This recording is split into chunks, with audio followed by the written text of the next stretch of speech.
vamos falar agora sobre os tumores relacionados ao pâncreas. Então, um tipo de neoplasia bastante agressiva, né? E a neoplasia mais comum, que é o adenocarcinoma. E outras neoplasias mais raras, que são as neoplasias relacionadas ao pâncreas endócrino. Então, a gente vai falar um pouquinho das neoplasias endócrinas do pâncreas, que envolvem os hormônios secretados pelo pâncreas. São neoplasias raras, que têm um valor assim mais ilustrativo e que caem um pouco em prova de residência por serem coisas assim que a gente não vê no dia a dia e que separam aqueles que estudam dos que não estudam, né? Então, o sujeito que se baseia só na prática, no dia a dia, não vai ver nunca um tumor endócrino do pâncreas, né? Só aquele que se dedicar a estudar isso aí vai saber um pouquinho dos tumores endócrinos do pâncreas. E o adenocarcinoma pancreático do pâncreas exócrino é um tumor bastante agressivo que a gente vai ver várias vezes na prática clínica, o tumor periampular mais comum, mas que pode acometer também o corpo e a cauda do pâncreas, e nessas localizações são ainda mais agressivos. Então, eu vou procurar passar para vocês coisas importantes com relação aos tumores neuroendócrinos, que costumam ser abordadas em concursos médicos, e sobre o câncer de pâncreas, além da questão dos concursos, as questões práticas, porque é um tipo de tumor que pode cair em prova prática, pode cair também em provas orais, porque é relativamente frequente, né? Então, quando eu falar em tumor do pâncreas, né, eu vou primeiro dividir o órgão em alguns locais. Então, a cauda do pâncreas, onde se tem a produção endócrina mais importante de insulina, mas também tem glândula exócrina, o corpo do pâncreas. Então, tudo isso aí é o que vai dividir justamente, né, a cabeça do corpo do pâncreas, são os vasos mesentéricos superiores, né? E essa região do colo do pâncreas, que alguns autores localizam e outras não, que é justamente a região do pâncreas sobre os vasos mesentéricos superiores. Como esses vasos têm uma espessura variável, não é uma região propriamente dita, é mais uma divisão entre a cabeça do corpo, a cabeça do pâncreas e o corpo do pâncreas. Essa parte por trás dos vasos mesentéricos, se insinuando por trás aqui na cabeça do pâncreas, é o processo uncinado do pâncreas, que faz parte da cabeça do pâncreas, né? Então, o processo uncinado, né, seria a cabeça do pâncreas, o corpo e a cauda, né? E aqui também dividindo o colo do pâncreas e o processo uncinado do pâncreas. Então, qualquer uma dessas localizações pode ser originária de um tumor de pâncreas. E percebam a irrigação arterial do pâncreas, né? Aqui os vasos pancreato-duodenais superiores, anterior e posterior, e os inferiores, anterior e posterior, que sinosculam em duas arcadas que irrigam todo o duodeno e a cabeça do pâncreas de forma conjunta, né? Então, o tronco celíaco, hepática comum, hepática própria, gastroduodenal, pancreato duodenais posteriores e anteriores superiores. Então, essa aí é a irrigação do pâncreas. E com relação ao corpo e cauda, são vasos derivados da artéria esplênica que vão irrigar o corpo e a cauda do pâncreas. Então, geralmente, em cirurgias para tumores da cabeça do pâncreas, vai ser a duodeno-pancreatectomia cefálica. E do corpo e cauda do pâncreas, a pancreato-esplenectomia, né? A pancreatectomia corpo-caudal com esplenectomia, porque os vasos que irrigam esses órgãos são os mesmos. Então, para câncer de pâncreas, você acaba tirando-se o baço junto. Você pode descolar o pâncreas dos vasos quando é lesão benigna, mas nos tumores malignos você acaba tirando o baço junto no corpo e cauda do pâncreas também. Então, entender um pouquinho da anatomia para compreender as cirurgias realizadas aí sobre o pâncreas. Então, vocês vão ter aí alguns tipos de tumores pancreáticos, né? Os tumores pancreáticos, eles não são passíveis de biópsia de forma fácil. Então, os tumores pancreáticos, eles não têm assim uma endoscopia, uma colonoscopia, que você facilmente consiga um espécime anatomopatológico. Então, muitas vezes, os critérios diagnósticos são derivados de aspectos dos exames de imagem. E aí, quando surgir dúvida, aí sim fazer um diagnóstico histopatológico. Ou quando houver necessidade de um tratamento medicamentoso antes de um tipo de cirurgia, né? Então, por exemplo, quimioterapia é variável para vários tipos diferentes de tumor. Já a cirurgia é sempre a mesma. Então, não vai ser muito importante, quando ele for ressecar, saber exatamente o tipo histológico. O tipo histológico principal é o adenocarcinoma, que é da glândula exócrina. Os tumores neuroendócrinos da glândula endócrina são extremamente raros. Localização mais comum, cabeça do pâncreas, tanto para os tumores exócrinos, também alguns tumores endócrinos, mas para os exócrinos 70% na cabeça, 30% corpo e cauda. E um outro tipo de lesão que aparece aí são as lesões císticas do pâncreas. Aí você tem, além dos pseudocísticos, que não são neoplasias, neoplasias císticas do pâncreas. Cistadenoma mucinoso, cistadenoma seroso, alguns deles com potencial de malignização, como o cistadenoma mucinoso. Tem aparecido, a gente vai discutir um pouquinho na aula também. Então, 95% das neoplasias malignas são do epitélio ductal do pâncreas exócrino. 1% são neoplasias císticas, né? E as lesões neuroendócrinas nós temos insulinomas, são as mais comuns neuroendócrinas. Pra você ter uma ideia, elas são as mais comuns. A maior série mundial tem 60 casos. Isso é a neoplasia endócrina mais comum. Então, é extremamente raro, né? Você tem os gastrinomas, que vão ser responsáveis pela síndrome de Zollinger-Ellison, aquela síndrome com hiperacidez, né? Com pH muito baixo, com gastrina acima de 1000, com úlceras múltiplas no duodeno, na terceira, quarta porção do duodeno. Então, gastrinomas, glucagonoma, vipoma, somatostatinoma e a neoplasia endócrina múltipla, que tem alguns tipos que a gente vai discutir aí. Além disso, o pâncreas pode ser sede de metástases. A mais comum é a metástase do câncer de mama para o pâncreas.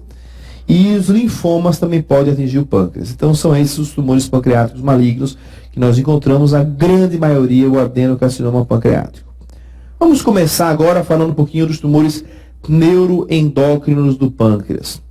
Então, aqui nós temos uma figura mostrando o pâncreas endócrino, né, com alguns tipos de células que nós temos. Então, as células beta, né, que produzem insulina, as células alfa, que produzem glucagon, e as células delta, que produzem somatostatina, né? Isso nas ilhotas pancreáticas, né? Então, alguns tumores são funcionantes e outros tumores são não funcionantes. Às vezes, aparecem os carcinoides no pâncreas também. Então, os tumores, quanto mais funcionantes, quanto mais hormônios eles secretarem, maior a chance deles serem bem diferenciados e benignos. Quando eles são pouco funcionantes, geralmente são mais malignos, são menos diferenciados.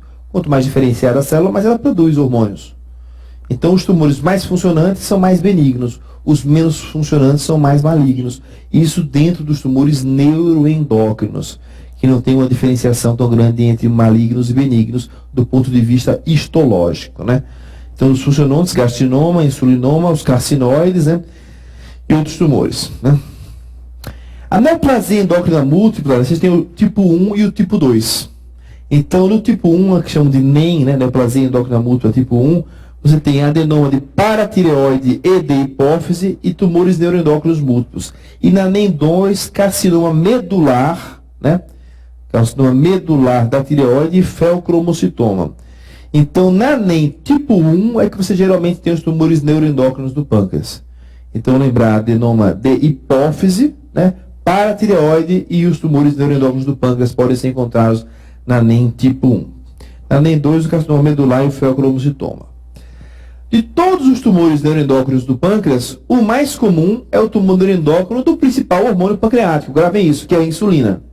Então, o insulinoma é o tumor mais comum. A incidência é mais ou menos de 1 para 1 milhão de habitantes.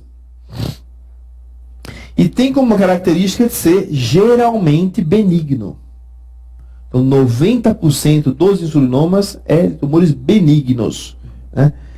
10% são múltiplos, então 90% são tumores únicos.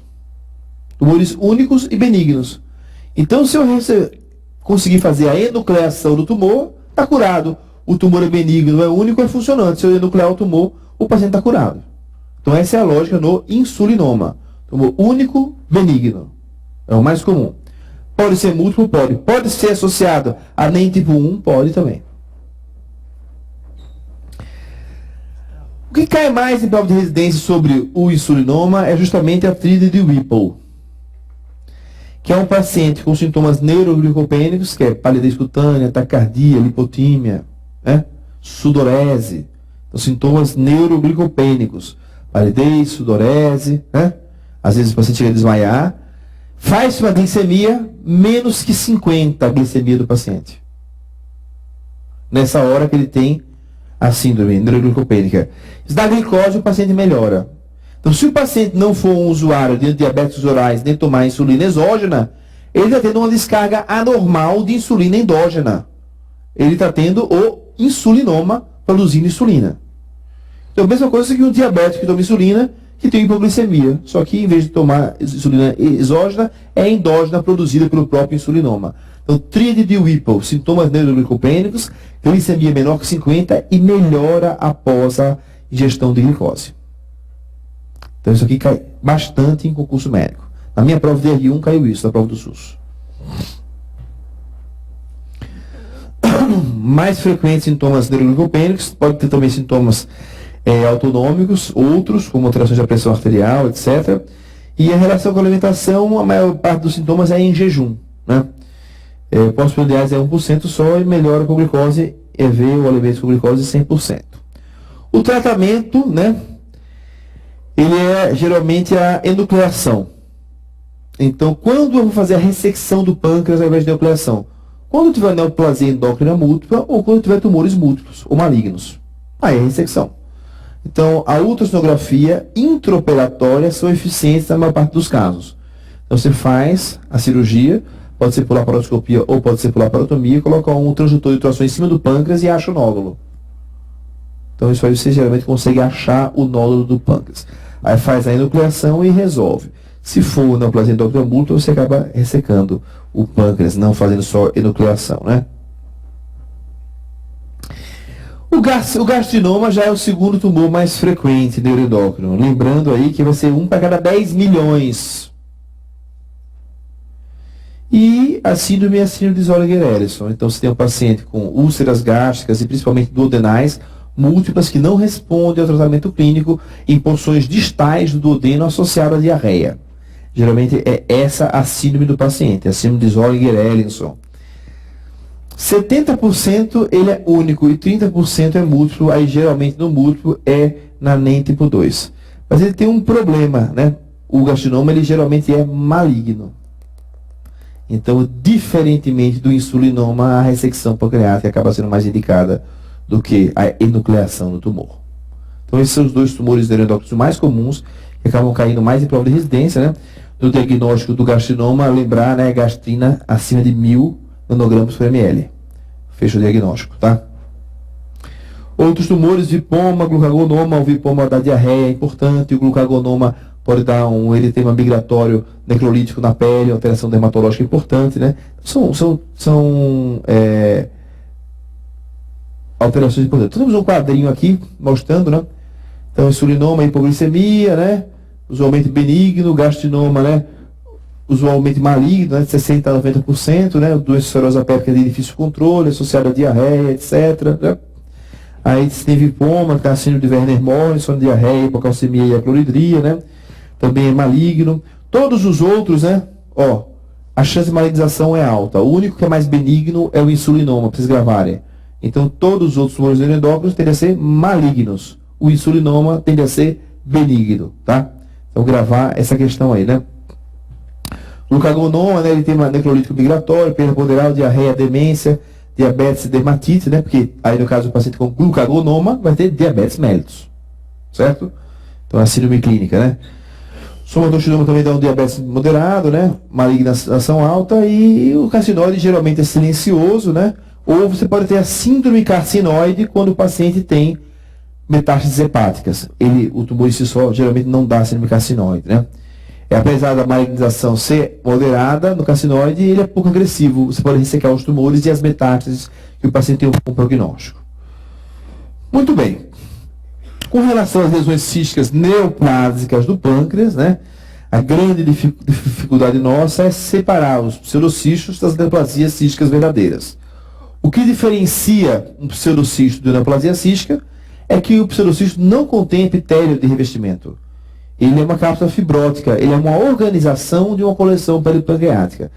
É por isso que esses termos pseudocisto, coleção peripancreática, pseudocisto pancreatite crônica ou aguda, são termos que não são muito apropriados. Então, atualmente a gente usa na fase aguda da pancreatite coleções peripancreáticas, quando se organiza no aparelho pseudocisto. Então, o pseudocisto pode ser a pancreatite aguda, mas também pode ser a crônica, tem alguns pseudocistos. Agora, a neoplasia cística não tem a ver com pancreatite. Ele é um desenvolvimento da neoplasia em forma de cisto do pâncreas. Os cistos serosos e os mucinosos são os mais comuns. Pode existir o adenoma e o adenocarcinoma, seroso ou mucinoso. Então, geralmente, quando você tem calcificações, microcistinhos, a tendência de malignização é maior. Quando você tem cistos únicos, com parede fina, a tendência de malignização é menor. Esse aí é o aspecto. Esses são cistos parecidos com cistos de ovário. Então, mais ou menos, mesmo tipo histológico que o cisto de ovário, ele acaba pedindo CA125 e CEA na punção do cisto, histologia oncótica, quando resta dúvida sobre a malignidade. Se vier maligno, suspeito, ressecção. Se não, observação clínica é o tratamento. Só para vocês saberem mais ou menos que existe isso aí. Vamos ver agora algumas questões relacionadas ao tema. Sobre o insulinoma, é correto afirmar que, exceto. Então, qual que está errada, né? Então, a pergunta já é feita para confundir o candidato, né? É correto, exceto, né? Então, qual é a errada, né? É o tumor neuroendócrino mais comum das ilhotas pancreáticas e originario das células beta. As manifestações clínicas mais comuns são a chamada tríade Whipple, que inclui hipoglicemia, glicose abaixo de 50 e alívio dos sintomas com a administração de glicose. Na maior parte das vezes, após localização intraoperatória, palpação ou ultrassom, o insulinoma geralmente é passivo de simples enucleação, sendo menos comum a necessidade de grandes ressecções. A maior parte desses tumores tem comportamento maligno e agressivo, totalmente errado, né? A maior parte é benigno, por isso que se faz a enucleação. A maior parte desse tumor é solitária, sim. Ele vai ser múltiplo na NEM tipo 1, geralmente. Então, tumor solitário, único, benigno, tratado por enucleação, tríade de Whipple, para o seu diagnóstico, localização intraoperatória por ultrassom e palpação.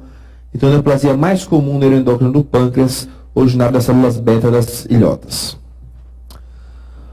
Um paciente refere que, nos últimos 2 meses, apresentou episódios de sudorese, tonteira, eu não sei, tonteira. Não, diz que não está errado no dicionário médico, a gente fala tontura, né? Eu lembro que teve uma Copa do Mundo que um médico da seleção falou que acho que o Ronaldo Fenômeno teve uma tonteira, né?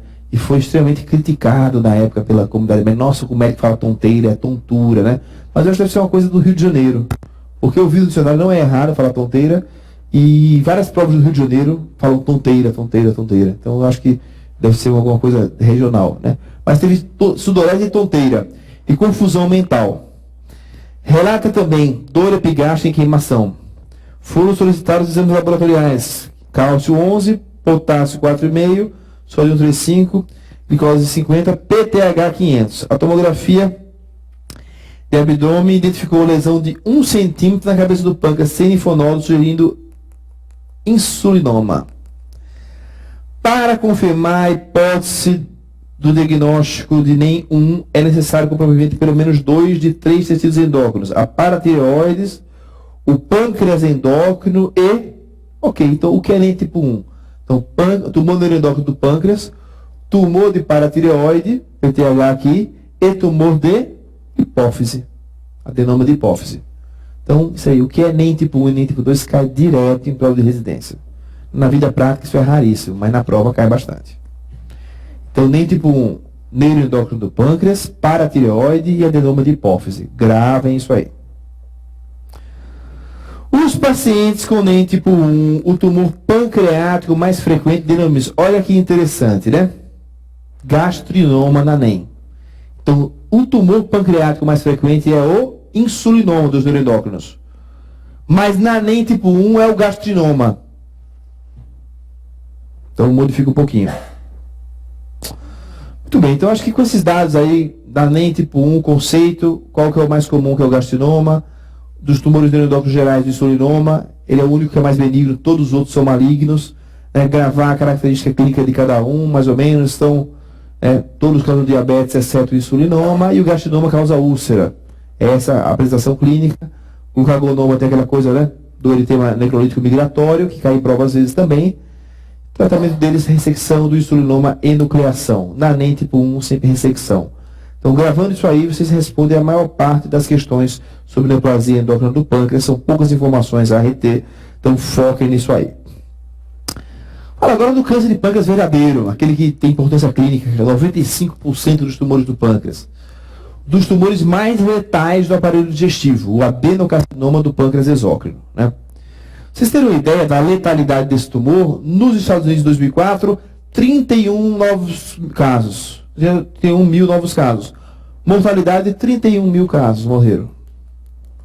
Então a sobrevida é mais ou menos de um ano, 6 meses. Então geralmente todos os pacientes que têm câncer de pâncreas vão morrer do câncer de pâncreas. Uns vão morrer com 3 meses, aqueles que têm carcinomatose. Aqueles que têm metástases vão morrer com 6 meses. Aqueles que têm tumores irressecáveis, com uns 8 meses, fazendo quimioterapia. Os que vão ser submetidos a GDP, 1 ano e meio, 2 anos. Um que teve muita sorte, que foi um tumorzinho pequeno, um achado incidental, sem sintomas, pode viver 5 anos, 8 anos, 10 anos. Raro, raríssimo. Então, a maior parte dos tumores, dos pacientes com tumor de pâncreas, vai morrer do câncer de pâncreas. Tá? Essa é a realidade. Os fatores de risco estudados são muitos, mas os principais são idade avançada, sexo masculino e tabagismo. Então, tabagismo é um importante fator de risco por câncer de pâncreas. Né? Sexo masculino e idade avançada. Diabetes tipo 2, obesidade, ingestão excessiva de gorduras, colesterol elevado, enlatados, nitrosaminas, exposição proporcional, isso é tudo aí, tem alguns trabalhos que mostram relação, outros que não. Mas principal aí de coisas que ele pode mudar, né? Quer dizer, o sexo também pode mudar, mas não diminui a chance de se ter câncer, né? Mas o tabagismo é o único fator que ele pode mudar fortemente para o câncer de pâncreas. A idade e o sexo são características inerentes ao indivíduo, né? Muito bem. Quadro clínico do câncer de pâncreas. A gente sempre pensa, né, na icterícia obstrutiva, né? Mas nem todos os pacientes têm icterícia. Então, menos de metade tem icterícia no diagnóstico. A principal característica do câncer de pâncreas é a anorexia e perda de peso. Então, o tumor leva a uma perda de peso importante, mesmo sem obstruir o tubo digestivo. O câncer de pâncreas leva a perda de peso por substâncias anorexígenas que ele produz. Então, fator de necrose tumoral alfa, etc., começa a pessoa a perder o apetite, vai comer cada vez menos. Então, a perda de peso e emagrecimento, em 60% dos casos, é o principal sintoma do câncer de pâncreas. Geralmente associado à dor abdominal. Então, se você pegar os pacientes com câncer de pâncreas, perguntar assim, você procurou um médico no último ano? Metade responde, procurei. Qual foi a queixa? Dor abdominal. É aquele paciente idoso que vai no seu ambulatório, no seu consultório, se queixando de epigastralgia. Todo mundo se lembra de fazer o quê? Pedir endoscopia digestiva alta. 100% das endoscopias vem o quê, gente? Gastrite e lantemostosa leve. Aí vocês vão lá e passam um omeprazol pro velhinho. Gastrite e lantemostosa leve não dá dor, não dá nada. Então tem gastrite erosiva, gastrite intensa, moderada, tudo bem. Gastrite e lantemostosa leve do velhinho, ó. O velhinho não tem nem produção de ácido mais, gente. Fica de olho que aquela queixa não é da gastrite. Continue investigando e peça uma tomografia. É a chance de você pegar um tumor de pâncreas numa fase mais precoce, tem alguma chance de cura. Então, se fez endoscopia, o achado endoscópico não justifica a dor do paciente, continue a investigação com uma tomografia, um ultrassom. Não pare pela endoscopia a investigação. Esse é um recado principal dessa aula para a vida prática, se quiserem dar diagnóstico de câncer de pâncreas. Né? Esse trabalho, eu lembro bem do trabalho no alemão, que eles fez a seguinte pergunta: você procurou um médico alguma vez antes de vir para o hospital? Quando deu o diagnóstico, procurei por dor abdominal. Isso na Alemanha, imagina aqui no Brasil. Entendeu? Muito bem, então anorexia, perda de peso, né, o quadro clínico dos tumores mais avançados e dos tumores mais precoces, né, a dor epigástrica e lombar. O tumor de pâncreas ele vai obstruir o canalículo biliar, vai dar uma pancreatite focal no pâncreas, vai dar uma dorzinha epigástrica. O tumor é do ducto, é do epitélio do ducto, então ele obstrui alguma parte do pâncreas. Uma outra doença que não existe, a pancreatite focal. Não existe essa doença, só existe se tiver uma alteração anatômica no pâncreas. Eu conheço um paciente que tem assim, uns 12 anos que operou um câncer de pâncreas. É o pai de um médico, foi meu residente. Ele se internou no hospital com pancreatite aguda. Milagre 350. Dor epigástrica, tudo, pancreatite aguda. Como o milagre estava muito alto, pediu a tomografia. Aí viu lá. Pancreatite, leve edema focal no processo ulcinado. sem lesões, sem tumores, sem nada. Daí o cirurgião que pegou o caso falou assim: essa doença não existe, eu quero uma ecoendoscopia. Ecoendoscopia, um tumor de meio centímetro na cabeça do pâncreas. Aí o paciente foi submetido ao gasto do pancreatectomia, tumor de meio centímetro, está vivo até hoje. Está com hipertensão portal, trombose portal, várias complicações. Mas está vivo até hoje do câncer, ele está vivo. Então, assim, pensar pancreatite sem causa aparente, que você não acha cálculo na vesícula, não tem uso de drogas, não tem nada, dor epigástrica mal explicada, fazer investigação. Existe a tomografia com cortes finos do pâncreas, tem a ressonância do pâncreas, tem a ecoendoscopia, maneiras de você investigar esses pacientes aí.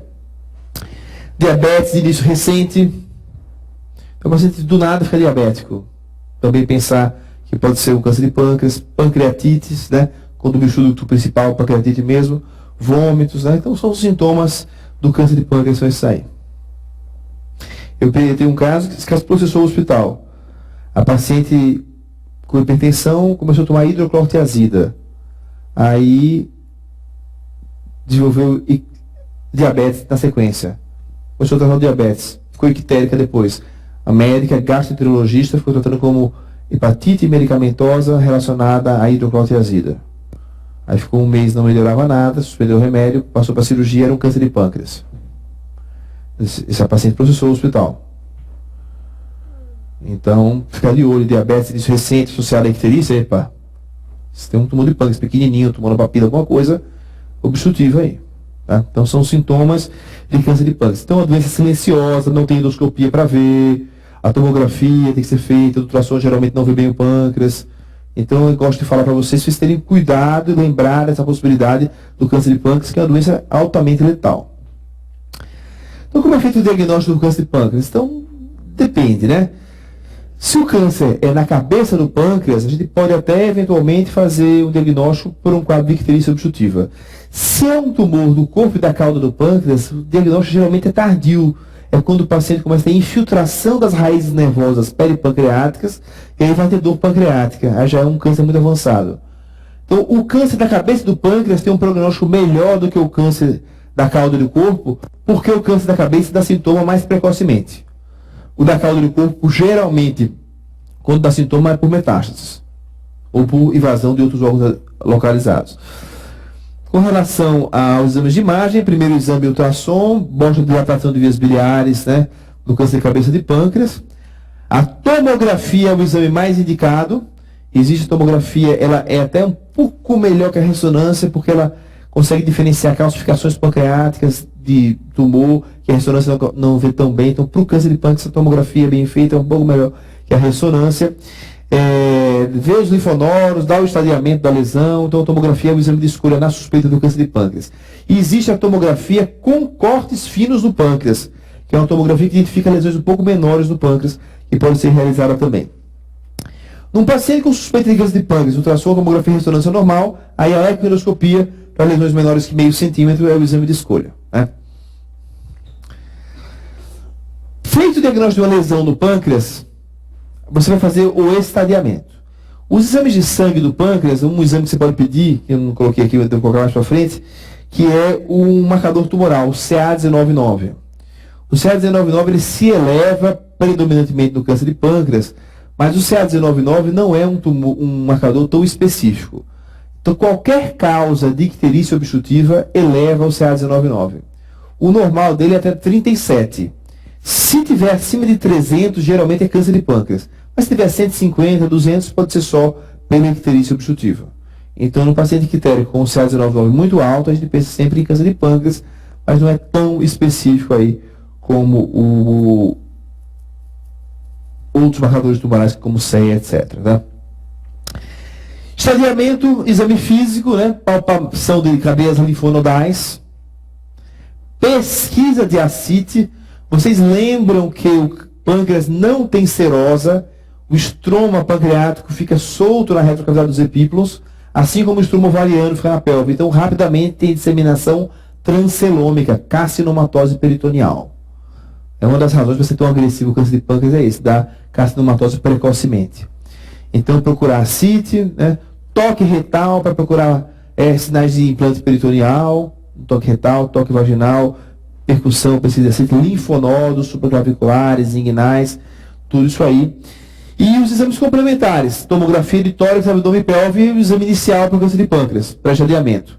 Então, metástases comuns, hematogênica para o fígado, linfonodos peripancreáticos e carcinomatose peritoneal. São os mais comuns. Depois, metástases pulmonares. Depois das metástases hepáticas, as pulmonares, do ponto de vista hematogênico. Como a tomografia não é um bom exame para o diagnóstico de metástases peritoneais, muitas vezes a gente lança a mão da laparoscopia. Com que intuito? Com o intuito de prevenir uma laparotomia no paciente. Então, o paciente com câncer de pâncreas tem poucos meses de sobrevida, se ele ficar 15, 20 dias no hospital, é muito ruim para ele. Então, o que você faz? Você faz uma laparoscopia, se tiver carcinomatose, colhe o espécime e fechou o prognóstico do paciente. Se não tiver carcinomatose, você vai, continua a cirurgia e faz a ressecção do tumor. Então, em muitos serviços, você faz tomografia e laparoscopia de rotina em todos os pacientes. Aqui no Brasil, em geral, a gente faz a paliação do câncer de pâncreas cirúrgica e não endoscópica. Então, acaba fazendo laparotomia para fazer a bile digestiva. Lá fora, a paliação é preferencialmente endoscópica, então se faz mais laparoscopia. Então, no mundo ideal, a laparoscopia é um bom exame para estadiamento do câncer de pâncreas também, tá? Eu preciso do espécime anatomopatológico? Se eu quiser indicar tratamento cirúrgico, não. Se eu quiser indicar tratamento oncológico clínico, sim. E a quimioterapia é boa para o câncer de pâncreas? Não. A resposta é pequena. Mas, no paciente que você não vai ressecar, você vai indicar quimioterapia. É pouca resposta, mas existe. Então, a primeira droga que surgiu, que deu efeito positivo para câncer de pâncreas, foi a gencitabina. Ela aumentou a sobrevida dos pacientes com tumores irressecáveis de 6 para 8 meses. E foi um resultado significativo do ponto de vista estatístico. Então, não é que tem grande sucesso com a quimioterapia, não, tá, gente? Exame físico, sinal de curvasia TRE. Então, paciente ictérico com vesícula biliar palpável e indolor, né? Que é uma imagem cística. Então, aqui é a minha mão esquerda. Então, você palpa essa vesícula aqui no paciente com câncer de pâncreas. É um paciente geralmente emagrecido, 60% é emagrecido, magrinho. Você palpa facilmente, você vê até a vesícula biliar no exame físico, né? Então, examinou o paciente inteiro, né? Fez tomografia, vai fazer laparoscopia, vai estadiar o câncer de pâncreas. Então, TNM é o método de estadiamento também. Antigamente só tinha T1, T2 e T3, hoje em dia eles colocaram o T4, que não tinha antes. Então, vejam, TX, o tumor não pode ser avaliado, é aquele paciente com metástases e que tem um tipo histológico sugestivo de pâncreas. O T0, quando você acha que tem um câncer de pâncreas, tipo pancreatite, resseca e vem lá sem tumor na peça, é o T0. O TIS do carcinoma in situ, então alterações displásicas numa ressecção pancreática, é raríssimo. Aí vem os tumores de verdade. T1, limitado ao pâncreas de 2 centímetros ou menos.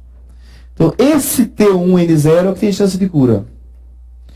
Então, esse de 2 centímetros vai dar sintoma se estiver junto da via biliar. Fora daí, é difícil ter sintoma. Então, restrito ao pâncreas com 2 centímetros ou menos. O T2, o tumor está no pâncreas, mas tem mais de 2 centímetros. Então, ele é ressecável, está no pâncreas, não invadiu nenhum outro órgão, mas ele já tem mais de 2 centímetros. Você já tem um prognóstico bem pior.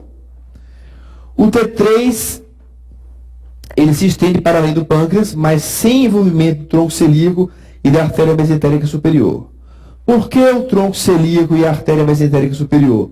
Porque são critérios de irressecabilidade. Hoje em dia, mesmo com invasão da veia porta e da veia mesentérica, você pode ressecar a veia parcialmente, fazer um chuleio. Invasão do duodeno, por exemplo, eu resseco o duodeno junto na GDP.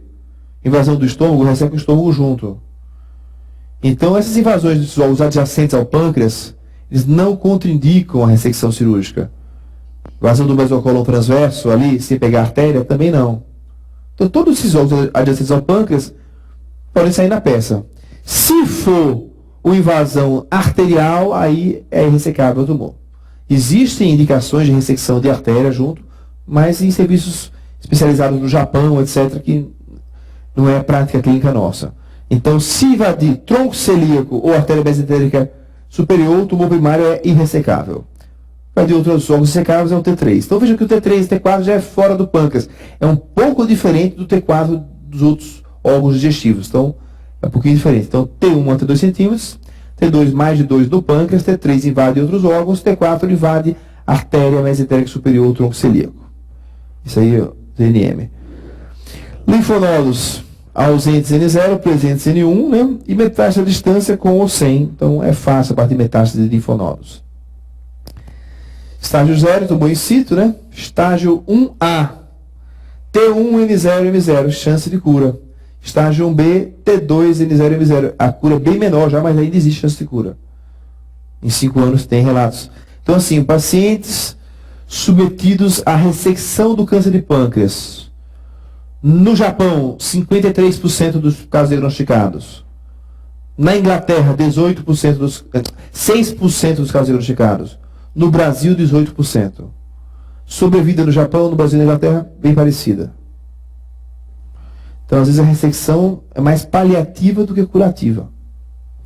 A sobrevida não muda muito. Então, poucos casos têm sobrevida. Então, esses 5%, 6%, 10% no máximo, 20% no máximo, que é ressecado com vistas à cura, tem lá 10, 15, 20, 30% de sobrevida em alguns serviços selecionados em 5 anos.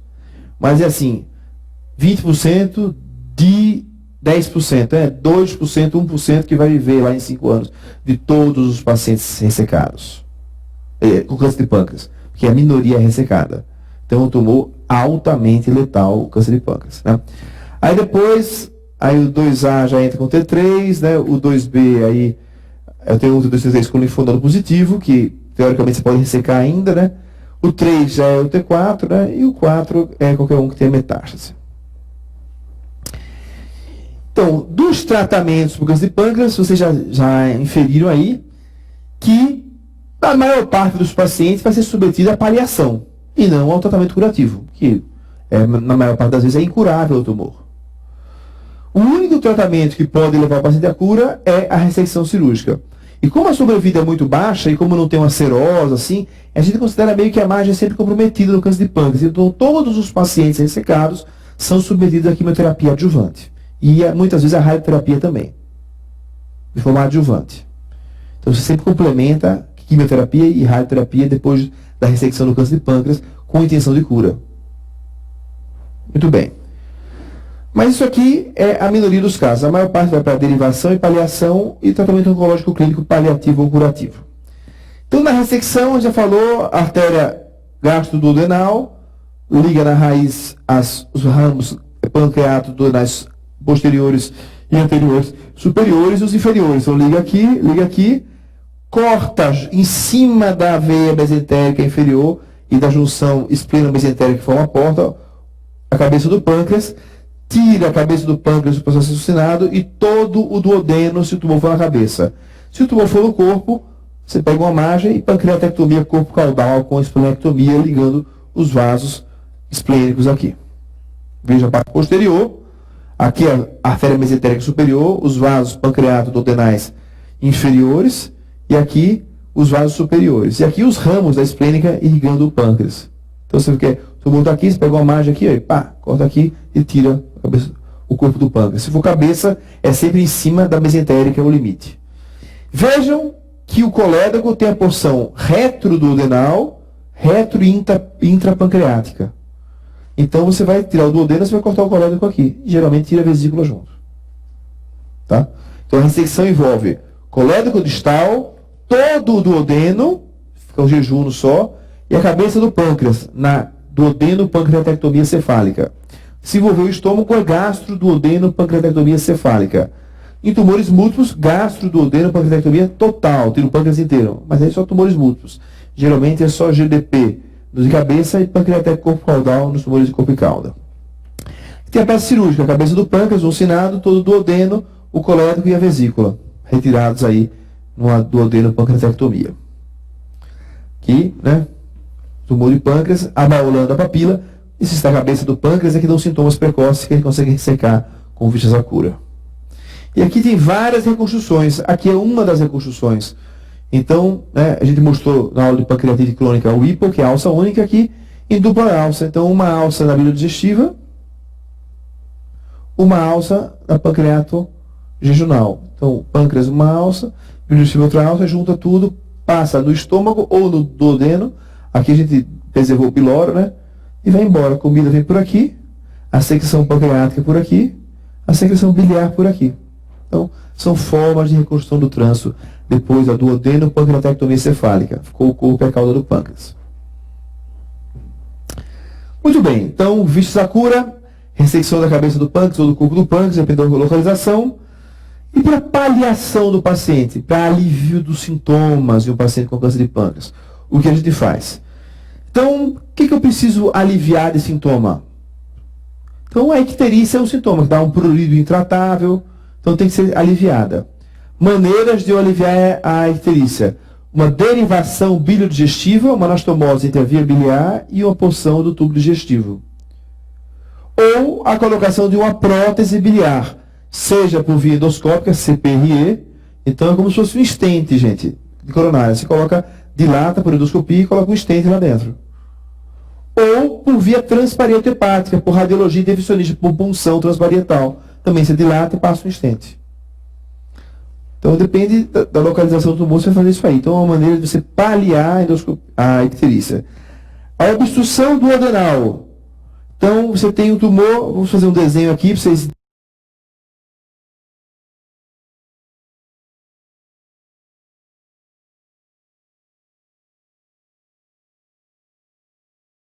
entenderem. Então tem um esôfago, estômago, duodeno. Chegou aqui, o duodeno está obstruído por um tumor. E aqui eu tenho jejum. Então como é que eu posso fazer para paliar isso aqui? Eu posso colocar uma prótese no duodeno, um stent, ou eu posso pegar uma alça de jejum, ó, e jogar aqui no estômago, ó, e fazer a anastomose. A comida vem por aqui e vai embora, não passa pelo duodeno que está obstruído. Então, anastomose gastro-jejunal ou prótese duodenal. Controle da dor, obviamente, a gente tenta medicamentoso. Analgésicos, opioides, analgésicos de uso habitual. Se nós não conseguirmos, partimos para a neurólise do plexo celíaco. Então, você vai alcoolizar o nervo que vai dar dor pancreática. Pode ser feito por endoscopia, pode ser feito por tomografia. Então, são as maneiras de se paliar. Então, tratamento paliativo do câncer de pâncreas: icterícia, biliodigestiva ou endoscopia, dor, medicamento ou alcoolização, vômitos, prótese duodenal ou derivação gastrojejunal. Então, aqui nós temos uma endoscopia com visão lateral. Vejam que eu vejo a parede duodenal de frente e consegui identificar a papila aqui. Identificada a papila, coloquei um papilótomo, que tem essa lâmina que é um bicho que corta, cortei a papila, dilatei e joguei uma prótese endoscópica. Consegue drenar a bile e o paciente fica anictérico depois disso. Aqui tem as imagens, né? Duodenoscopia. Olha o stent colocado aqui, bonitinho. Colocou o stent, dilatou, jogou o stent ao final aqui. O stent aberto, capaz de drenar a bile para o duodeno. Eu tenho um paciente com a doença incurável. Se eu estou fazendo paliação, que o tumor é irressecável ou metastático. Tenho expectativa de vida de 3 meses a 1 ano aí, mais ou menos. Eu vou deixar esse paciente no hospital, fazer uma baita laparotomia, uma derivação biliodigestiva, ou eu passo uma endoscopia e vai embora para casa no outro dia. Então é mais lógico eu paliar por endoscopia esse paciente, que é um paciente gravemente enfermo, geralmente um idoso, tabagista, desnutrido, né? Muito bem, aqui um outro caso. Radiografia contrastada, o estômago gigantesco, indo até a pelve, ó. A bacia óssea aqui, o estômago indo até a pelve. E vem aqui a obstrução no nível do duodeno.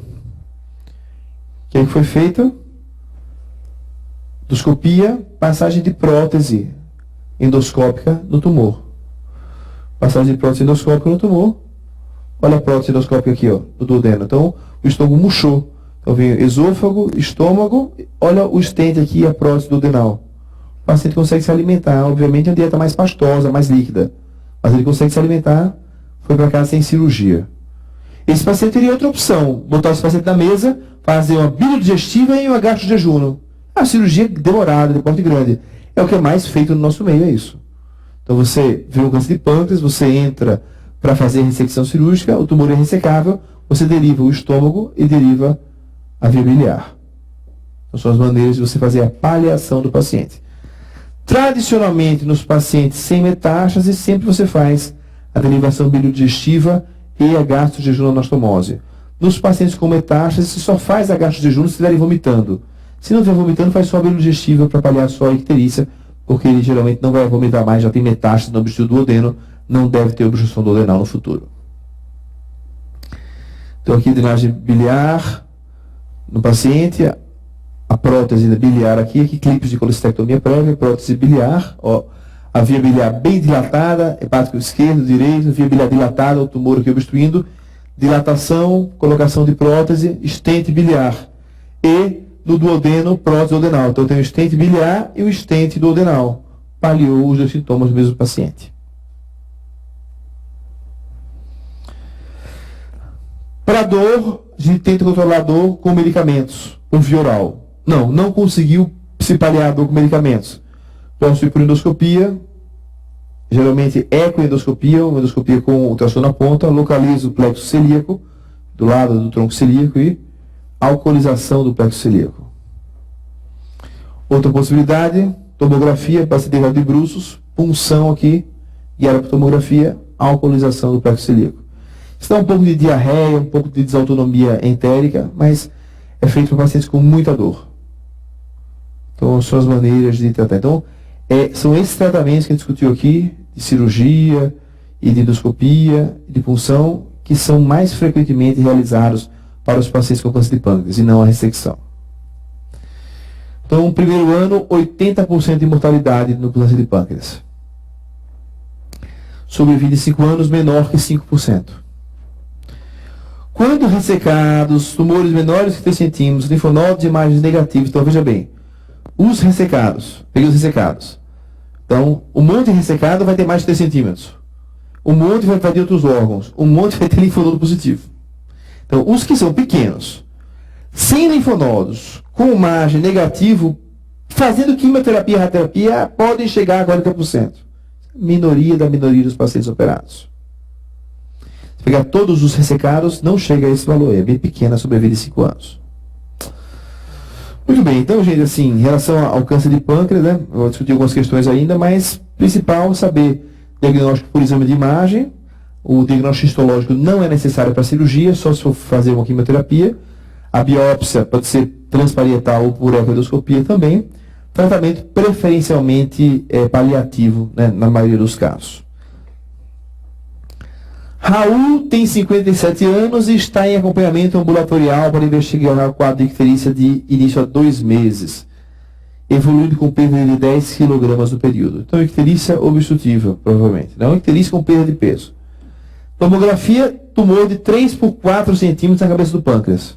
Homem jovem, 57 anos. Além de dilatação de vias biliares intra e extrahepáticas. Então, uma icterícia obstrutiva para um tumor de pâncreas. Sem evidência de implantes secundários em cavidade abdominal.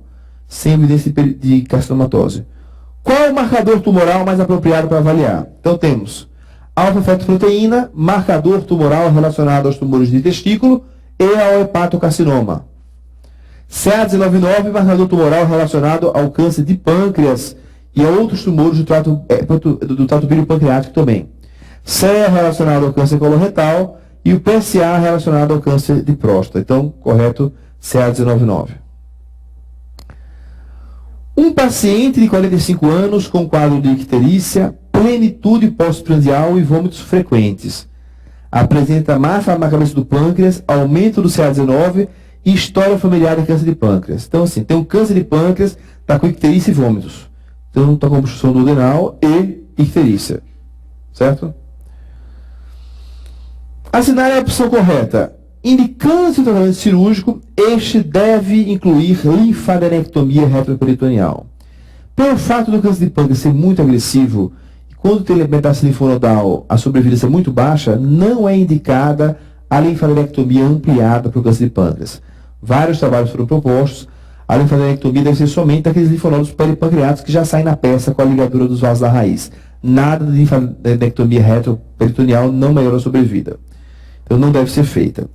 Os tumores dessa localização ocasionam sintomas mais precoces, possibilitando o tratamento curativo com sobrevida de mais da metade em 5 anos. Não, amigo. Um tumor na cabeça do pâncreas não tem sobrevida de mais da metade. Desculpa. Ele dá sintoma mais precoce que os tumores do corpo e cauda, mas a sobrevida é muito baixa em 5 anos. Se o tumor não for ressecável, que é o que acontece em 82% dos casos do Brasil, né, em 94% dos casos da Inglaterra, se não for ressecável, a anastomose bilodigestiva para paliar a icterícia e a gastroenteroanastomose para paliar os vômitos geralmente melhorarão a qualidade de vida do paciente, certo? É o tratamento paliativo do câncer de pâncreas. O aumento do CA099 é específico de câncer de pâncreas, sendo indicado a pancreatectomia cefálica. Não é específico. Outros tumores da hepatomegalia pancreática aumentam, inclusive outras formas de icterícia obstrutiva, inclusive benignas, aumentam o CA199. Agora, níveis muito altos, acima de 300, quando o limite normal é até 37, são mais sugestivos de tumores de pâncreas. Qual o tumor mais comum do pâncreas e sua localização mais frequente? Questões clássicas. Tumor mais comum, adenocarcinoma da cabeça do pâncreas. É esse. Se a pergunta fosse qual o tumor neuroendócrino mais comum, seria insulinoma. Se perguntasse qual o tumor mais comum na neoplasia endócrina múltipla, seria o carcinoma. Então, gravar essas coisas do mais comum e a localização sempre na cabeça do pâncreas. Então, outra coisa boa vocês gravarem. Localização mais comum do adenocarcinoma de pâncreas, cabeça do pâncreas, 70% dos casos. Tumor periampular mais comum, câncer de pâncreas, 70% dos casos também. Tá? Um paciente de 60 anos de idade com quadro de icterícia há 20 dias, associado a prurido e colúria. Então, quadro clínico de icterícia obstrutiva. Prurido, colúria e icterícia. Fez ultrassom, dilatação de vias biliares intraextrahepáticos. Então, obstrutiva mesmo. Lesão sólida de 3 centímetros na cabeça do pâncreas. Em relação a esse caso, é correto afirmar que o PET está indicado para diagnosticar a natureza da lesão. Tanto faz, gente, um tumor benigno do pâncreas com icterícia obstrutiva tem indicação de ressecção igual a um maligno. Então não muda a conduta. Não precisa fazer PET nem biópsia.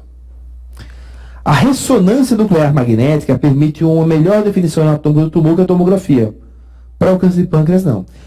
Se colocar assim, olha, se eu fizer uma angiorressonância, eu consigo ver melhor o vaso vascular? Pode ser. Mas é uma questão um pouco controversa. Vamos ver se é algo mais correto. A drenagem biliar pré-operatória não deve ser indicada de rotina. O que é a drenagem biliar pré-operatória? É eu pegar todos os pacientes ictéricos com câncer de pâncreas e eu fazer uma prótese endoscópica antes, drenar a bile para recuperar esse paciente com bilirrubina normal. Porque os pacientes com bilirrubina muito alta, acima de 20, têm uma disfunção renal pela hiperbilirrubinemia. Isso é válido quando tem valores muito altos de bilirrubina, mas para todos os casos de rotina, não. Então, isso está errado. Qual a razão de você não drenar de rotina? O custo e você vai contaminar a bile. Você tem um paciente que tem icterícia obstrutiva, tumoral, geralmente a bile é estéril. Paciente com cálculo, a bile é colonizada. Com tumor não, é estéril. Vou fazer uma CPRE, meter uma prótese, eu vou colonizar a bile. A chance de infecção pós-operatória, tudo é mais alta. Pode dar pancreatite relacionada à prótese, uma prótese obstruindo o ducto pancreático. Então, a gente só vai drenar quando tiver colangite ou quando tiver uma hiperbilirrubinemia muito alta. A biópsia por agulha, realizada através de ecoendoscopia, está indicada para evitar cirurgia na doença benigna. Já falei que não, tanto faz benigno quanto maligno. Um tumor causando icterícia obstrutiva deve ser submetido à ressecção. Então, gente, o câncer de pâncreas realmente é um câncer muito agressivo, né? Acho que é o mais letal do aparelho digestivo, depois vem o do esôfago, dentro dos tumores do aparelho digestivo. Legal se saberem o que? Fator de risco, sexo masculino, idade avançada, tabagismo principalmente. Então, alcoolismo não é fator de risco. Pancreatite crônica é controverso, né? Obesidade controverso. Principais são esses 3. Estadiamento, tomografia de tórax e abdômen, eventualmente laparoscopia. Tratamento, ressecção cirúrgica, tumores localizados pequenos, GLP ou pancreatectomia corpo caudal, sempre seguido de quimioterapia e radioterapia. Tumores ressecáveis, paliação endoscópica ou cirúrgica, duodeno, né, gastrojejunostomose ou prótese, hepático, prótese endoscópica ou derivação biodigestiva, e para dor, opioide ou alcoolização. Nos pacientes com tumores ressecáveis, pode ser dada uma quimioterapia com vistas a diminuir o tumor e torná-lo ressecável, mas tem um resultado ruim. Aí se usa quimioterapia também. Sobrevida muito baixa em 5 anos. Então vamos descansar agora, final do dia, né? Muito obrigado pela atenção de vocês. A gente se encontra agora no curso intensivo, né? Agora vocês já estudaram tudo de gastro, tudo de cirurgia, é só a revisão que é a parte mais fácil, tá? Obrigado pela atenção de vocês.